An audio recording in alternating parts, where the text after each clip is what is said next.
এই ব্যাপারে আমার জানা নেই। তার কারণ হচ্ছে যে প্ল্যান স্যাংশন হয় বিল্ডিং ডিপার্টমেন্ট থেকে, এবং দুর্ভাগ্যবশত আমি ইঞ্জিনিয়ারিং পড়িনি, আর প্ল্যান আমার কাছে আসারও কথা না। এমবিসি হয়ে প্ল্যানটা আসে। আমি জানি না উনি কি বিষয়ে বলেছেন, কিন্তু টেকনিক্যাল ব্যাপার হচ্ছে যে প্ল্যান স্যাংশন হয় কর্পোরেশনে। এই প্ল্যানটার ব্যাপারে আমার কোনো আইডিয়াই নেই, যেটা ভেঙে পড়েছে। কিন্তু জেনারেল প্ল্যান স্যাংশন হয় কর্পোরেশনের বিল্ডিং ডিপার্টমেন্ট।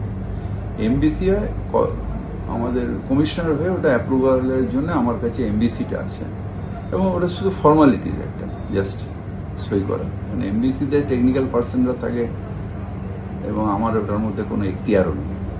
কোনো প্ল্যান স্যাংশনের ক্ষেত্রে এক্স মেয়রের কোনো মানে এখতিয়ার নেই, বা কোনটা ইলিগাল হলো কোনটা হলো না সেটা দেখারও এখতিয়ার আমার নেই। কাকে বিল্ডিং ডিপার্টমেন্ট নোটিশ দিচ্ছে, কাকে ভাঙছে, সেটাও যেরকম দেখার এখতিয়ার আমার নেই, সেরকম বিল্ডিং প্ল্যান স্যাংশনের ক্ষেত্রেও দেখার এখতিয়ার কোনো মেয়রেরই নেই, আমার না, কোনো মেয়রেরই নেই। এটা কর্পোরেশনের রুলস। কিন্তু